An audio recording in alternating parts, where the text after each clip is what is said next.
It's November 3rd, 2021, beautiful city of Villages in the Florida. My name is Jong-woo Han. I am the president of Korean War Legacy Foundation, which has more than 1,500 of Korean War veterans from US and also other countries that participate in the Korean War. Right.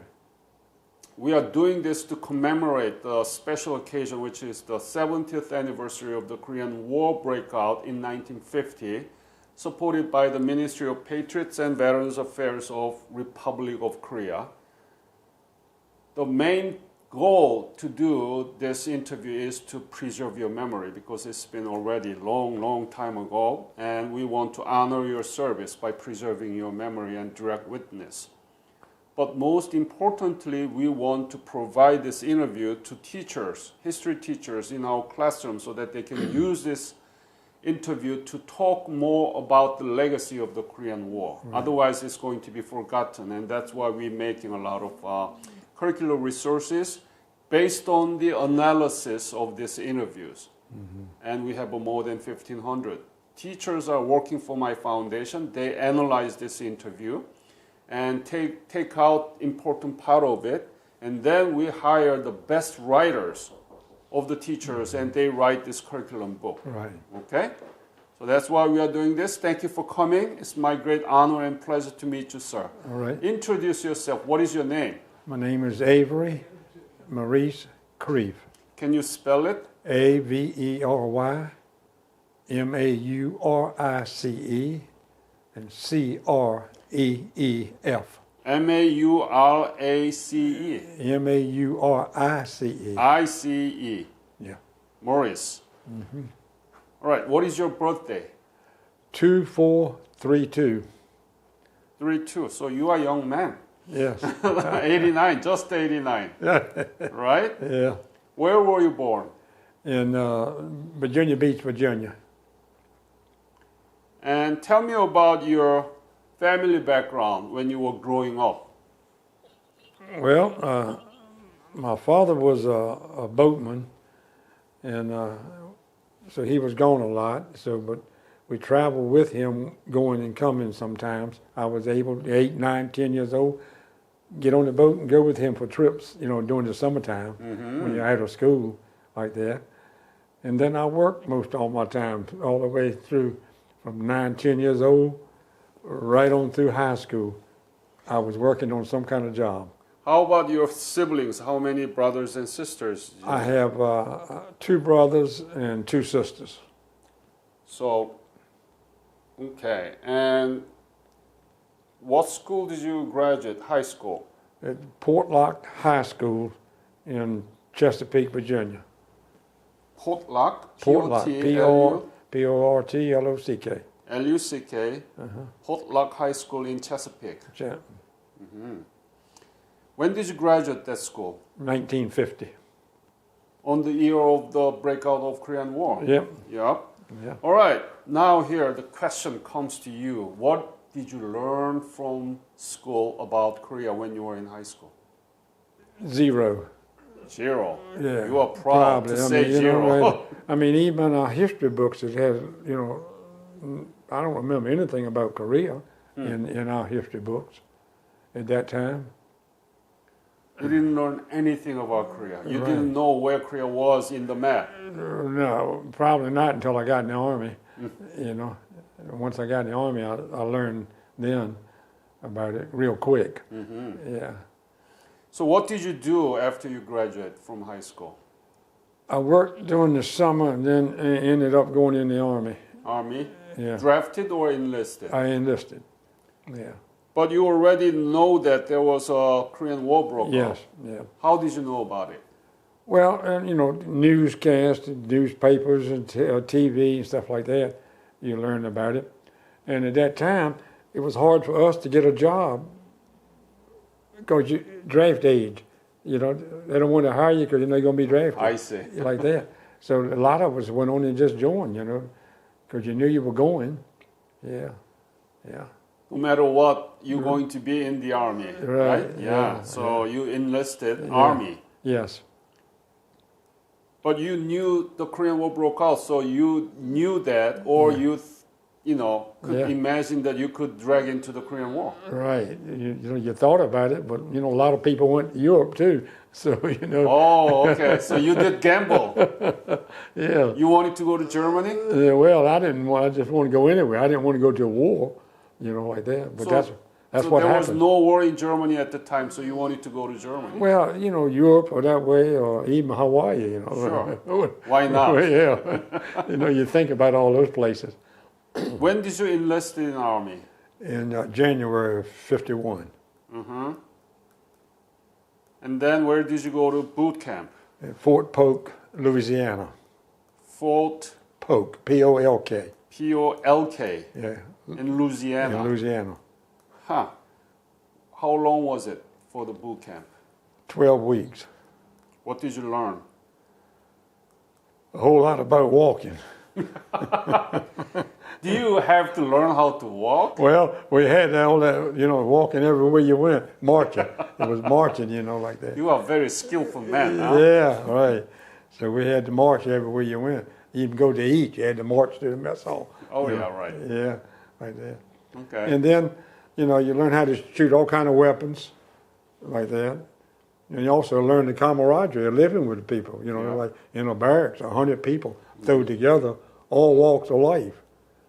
I mean, you had college students, we had professional football players, professional golfer, in our boot camp with us. So. All right, then from boot camp, where did you go? To Fort Benning, Georgia, mm-hmm. for more training. And from Fort Benning to Korea. When did you leave for Korea? In May of '52. Okay. I got to Korea in June of '52. And where did you land in Korea? Incheon. Incheon. Yeah. And from Incheon, where did you go? Up to the 38th parallel to the 2nd Division at that time. So you belong to the 2nd Infantry Division, and your unit? I was in 12th Field Artillery. Field Artillery? Yes. So you were artilleryman? Yeah. And what was your specialty? Well, there you had to learn it all. You had to be the gunner, you had to be the firing man, you had to learn the fuses on the shells, you had to learn the powder, deflections, and how to set up all the aiming things for the weapon to fire. Were you good at it? You had to learn all of that. Yeah. Yeah. So, from Incheon to the 38th parallel, Right. you didn't learn anything about Korea in the high school. You didn't know where Korea was. No. Now you are seeing the Korea. Yeah. What was it? What is the image that you still have about Korea that you saw in 1952? All mountains. All mountains. Yeah.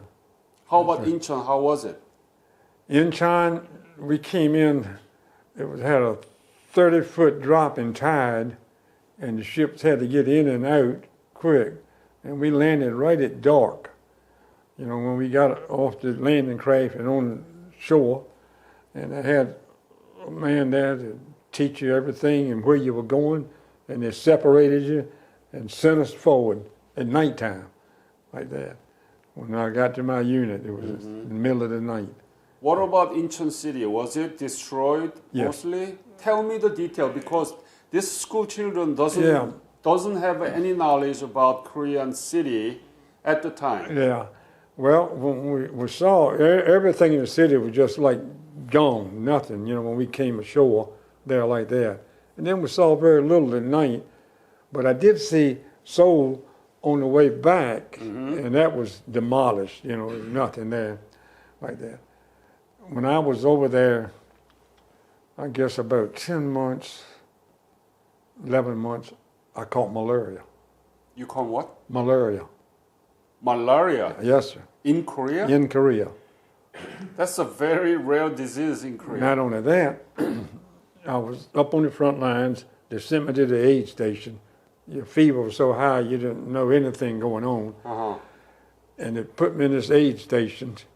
and they poured alcohol all over me all night long and fanned me To cool it. to trying to get that. And so they didn't do too well in decreasing the temperature. And they put me on a helicopter the next morning and flew me back to Yongdongpo. Mm-hmm. They tagged me at that time, suspect, hemorrhagic fever. Mm-hmm. And you know, there was no cure for hemorrhagic fever. Yeah. Right. Yeah. And I was tagged suspect, Mm-hmm. like that.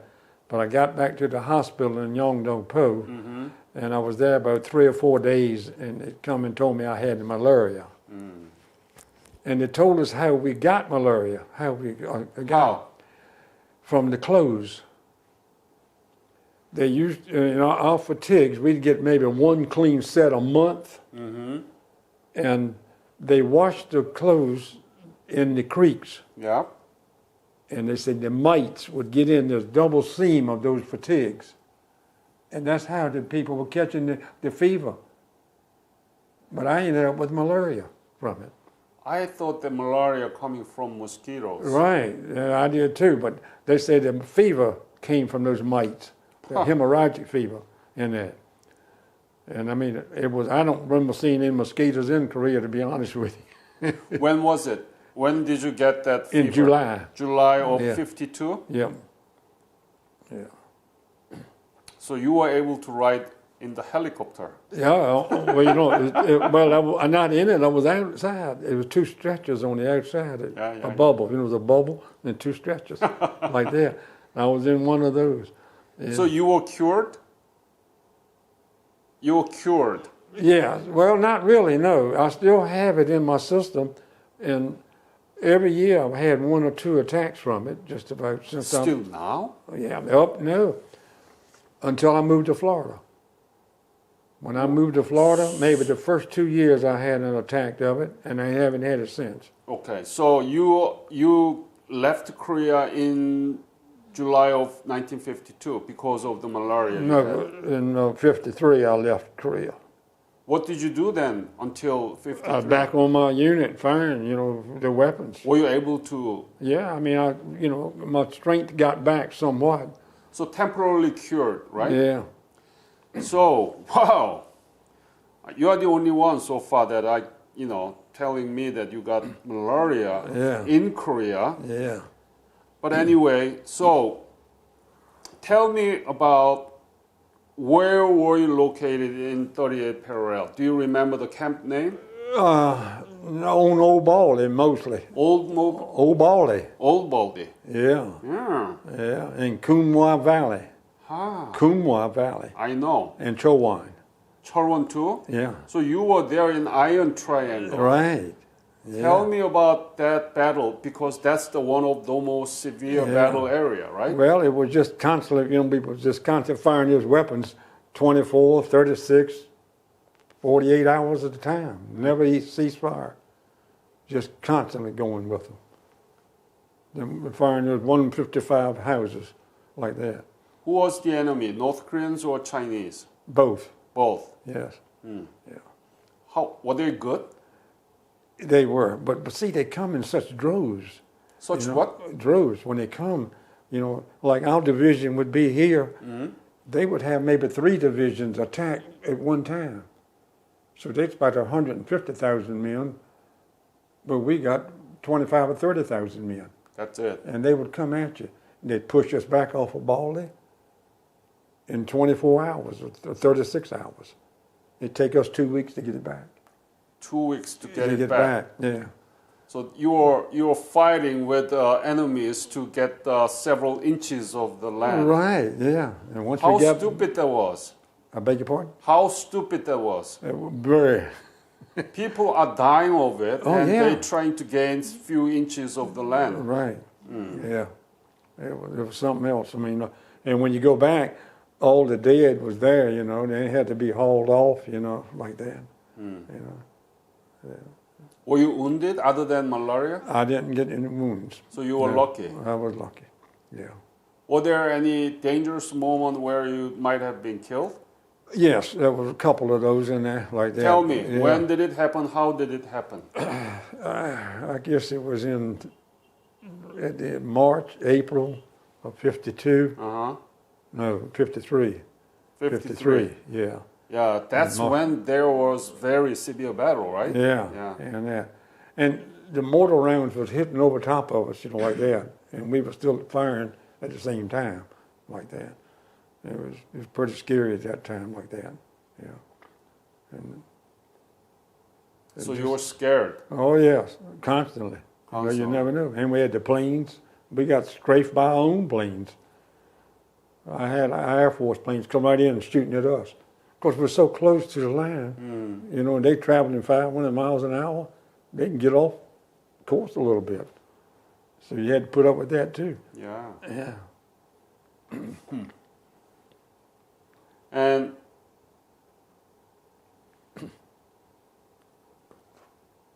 but because you are the artillery unit, you were in the backward, right? Right. Yeah. Yeah, you're firing. But they put us right up at the base of Old Baldy. And fire right over top and drop it right in the very front of the enemy right there. Right there. And we fire all night long. We'd shoot the flares all night so you could show what the enemy was doing at nighttime as well. See? We fired them constantly. So, tell me about daily routine. Where did you sleep? What did you eat? How was living condition there? How often were you able to take shower and so on? A shower, yeah. a shower we never saw. So you must be very stinks. Oh yeah, I mean, like I said, we get a change of clothes maybe once a month or more. They're trying to get some to you, so you had the same clothes on all the time. And we were never dressed properly for the temperature of Korea.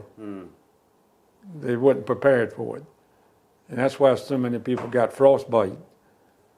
But because of that clothes, you got the malaria, mites, right? Yeah.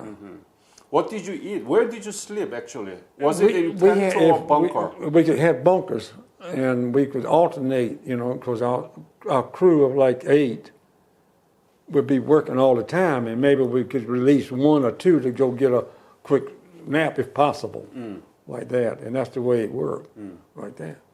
Eat sea rations. Sea rations. Yeah. No hot meal. Once in a while we might get one, but not regular. What was your favorite items in the sea ration? Pork and beans. Huh? The beans. Beans. Beans. Because everything else was terrible. Yeah. They had them sausage patties. Yeah. And it would be frozen in the can. Yeah. And, you got that white grease all over them. You can't eat that. It was made during the World War II. Yeah. Right. Yeah. So you love the beans. Yeah. Yeah, I love the beans too. I still eat them today. I still love it. Yeah. So you were a happy man at the time. Yeah. I'm just And kidding. once in a while, we get packages from home. I see. They had food in them. What did you get from your family? Most of the time it was like Vienna sausages, beanie weenies, and things like that. Crackers. So nobody steal in the middle. Yeah. Delivered to you. Yeah. Yeah. And you were able to write letters back to your family. Yeah, occasionally we write letters and send letters at home. Yeah. What did you write about? That I wish I was home. No, you didn't explain everything going on over there. Just try to be neutral in your statements. That hope to see you soon and things like that. Yeah. What did you miss most? I guess just your everyday life, sleeping in a bed. That, because you didn't have none of that. You almost live like an animal out there in that wilderness like that. 8 animals in the bunker together. Right. Yeah. If you can get in there, yeah. You were not married at the time. No. And in my squad, I had 2 Indians, natural Indians. One from South Dakota and one from Arizona. I had a black from Texas, a black from North Carolina, 2 Koreans. 2 Koreans. Yeah.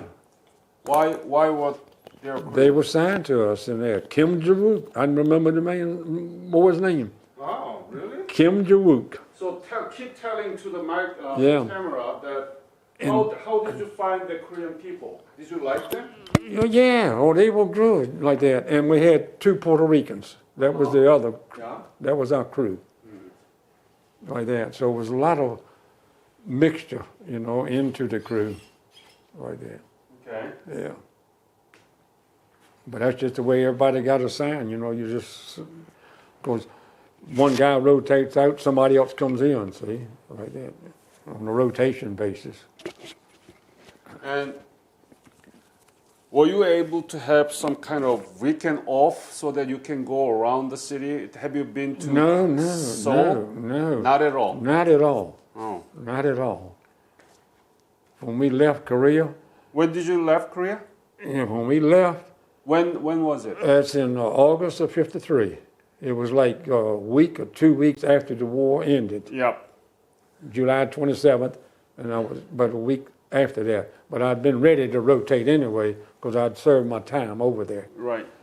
When they put us on the trucks and took us back to Incheon, they put us in a compound, just like being in prison. And they got guards all around it and everything. You wasn't allowed out. Right. They took you in, stripped you completely, sprayed you with DDT all the way over. Then you walked out and they give you clean clothes like that. And they don't want you now associate with anything in Korea at that time before you get on that ship and start home. Yeah. So that's why you didn't get to see anything, Right. like that. But when there was an armistice on July 27, what Yes. were you doing? Right day before the July 27, there was severe. We were still firing, still just like a war, still going on, no different. Then all of a sudden on the 27th, they said, okay, it's over. They signed it. So tell me more about what happened the day before the July 27. The day before, it was like any other normal day, just firing your weapon and, like that continuously. And then the next day, the 27th, about the middle of the day, I think it's when it was announced, I remember, middle of the day, early afternoon. And at that time, everybody was jumping up in joy, at that time, hey, it's over, we're not going to have to fight no more, like that. So it was a happy time. What did you do on the day of July 27 yourself? I just remember we were jumping for joy like that, and everybody shaking everybody's hand and everything and said, get me out of here, send me home, That's what everybody wanted to do at that time. But did you know why you were there in Korea? Oh, yes. Why? We knew that the communists had crossed that parallel and invaded South Korea. Mm-hmm. And all about the war being pushed all the way down to Busan and then coming back up like that. We knew about all of that. Mm-hmm. We did get that much education when we got into the military.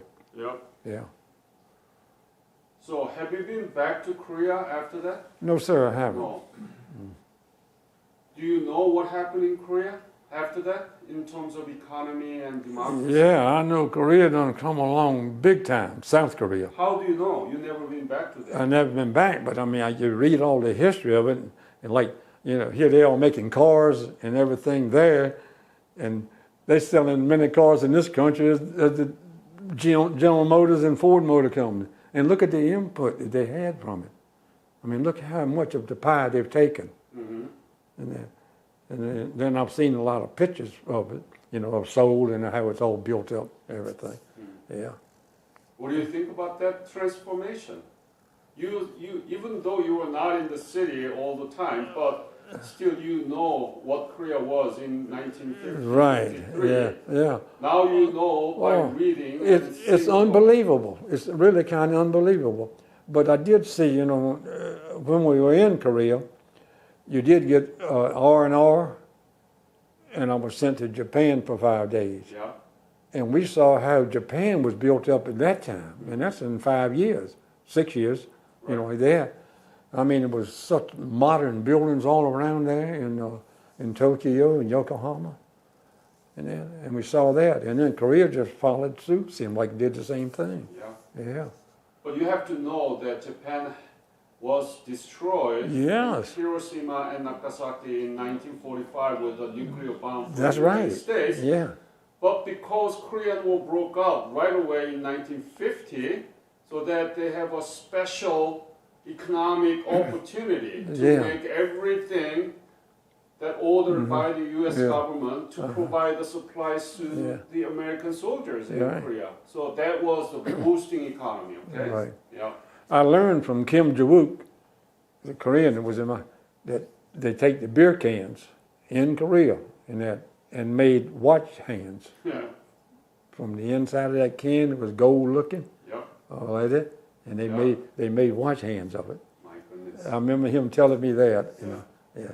They're good at those things. Yeah. Yeah. So the rank of Korean economy now is 10th largest economy. Yeah. Korea has no natural resources much, no Right. drop of oil, or all the coals and gold and irons are mostly in North Korea.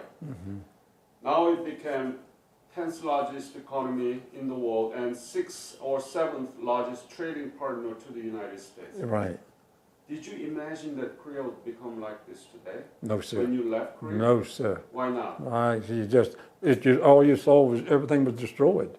You know, that's what you saw. You know, and so for them to be able to go and build it like they did and get it where it is, and I've said all along, you know, with the cars coming from Korea and then all the other merchandise coming to this country, they're like more ahead of the United States in many ways. Yeah. Yeah. I see that, you know. So you never imagined that? Right? No, But now it's, no, I couldn't believe it, you know. Yeah. And you got this malaria. You really suffered from your service in Korea. Yeah. And now we all know that South Korea came out beautifully out of nothing. Right. But still, it is known as forgotten war. Yes. Yeah. Why do you think it's the case? Education, you know, people just don't get educated about it. You know, it's like in the Korean War Veterans Association we have, you know. The people just don't come out, you know, like that, and get involved in that. So what do you think that we have to do to go beyond and overcome this forgottenness of the Korean War? I think more education is the key to it, even with the little ones and coming on up. Yes. Yes, and that. That's why we are doing this. Oh, As really? I mentioned in the beginning, that we are going to analyze this interview. Teachers are doing this, and then they're going to write a curriculum book like that, right? So that we can give this teaching material to teachers so that they can talk about the war Right. and also malaria Yeah. in the Korean War. Boy, yeah. You are a very special man. Yeah. You are chosen. Yeah. Yeah. How much were you paid at the time? Say that again. How much you were paid? Paid. Your salary. I think when I first got over there, it was about $75 or $85 a month. That's it. Yeah. And Including combat pay. yeah. Well, no, that was plus that. But I got elevated. I went over as a private. Private, I got elevated to corporal, corporal. to sergeant first class. So I did elevate in rank because if you're able to keep doing what's got to be done, you become the leader. Yep. Because you lose people, you know. So you become the leader, and then you take over, and that's what I was doing. You made more money as you promoted. Yes. And What did you do with that money? I just had it sent home. Home? Yeah, To whom? to my mother. Uh-huh. Yeah. And what did you do with that money when you returned? I bought a car, What car? a Chevrolet. Chevrolet. Yeah, 1953 Chevrolet. Huh? And Was it brand new one? No, used one. yeah, and I told my Brand mother, new one? brand new one. I told my mother to go ahead and buy it, so it'd be sitting in the yard when I got home, and she did. And Oh, she bought it for you. yeah, well, I sent. Yeah, well, she took my money and bought the car. Yeah. Yeah, yeah, Excellent. yeah. So, putting all these things into a perspective, you didn't know about Korea, now you know about Korea. You were there, suffering a lot. And what do you think about the whole place of Korean War in the world history? Why is it important to learn about it? Well, you're fighting communism, so you need to know that, number one, Yeah. and especially with Korea, Yep. how they were invaded by it. And I mean, that was a big time invasion when it came south. And Korea wasn't, South Korea wasn't prepared for it. Yes. And that, so they learned from that. And so I think the United States has been a big companion to South Korea. Absolutely. We are the strongest ally to each other. Right, Now. yeah. Your enemy was Chinese or North Koreans? Say that again. In the old Baldy, who was the enemy? The North Koreans originally, but most of the Chinese came in the later part. Right? Yeah, So that was the first occasion where the U.S. fought against China. yeah, First time Right. in the history. right. And now China is challenging the United States. That's right, yeah. What do you Yeah. think about this? It's bad. Bad. Yeah, it's very bad. Because I don't think we have the leadership in our country Right now. to counteract against it. Mm-hmm. Yeah, yeah. All right. Okay. Any other story that you didn't tell me when you were in Iron Triangle and Old Baldy and so on? You know, we did support other things besides the second division. Yeah. We had to support the, I think it was the 9th ROK. We were with them for a while. Mm-hmm. You know, we were with the Greeks for a while. Greeks too. Yeah, you know, they moved us around. We never came off the line, I see. the artillery. The infantry, they would bring them back and recuperate and replenish. But we stayed up there all the time. All the time. Yeah. Oh. See, if our division would go back, they'd move us over with somebody else, see, like that. Mm-hmm. Yeah. So it was constant 24 hours a day, you know, you're firing those weapons. Did you ever think that you could not survive that war? Yes. Yes, you think, it's not. And everybody felt that way at times, you know. You know. And when the cold, the weather was just unbearable. And you're out in it 24 hours a day. And when we fired them weapons so much, we had to take snow and put down the barrels to cool them off.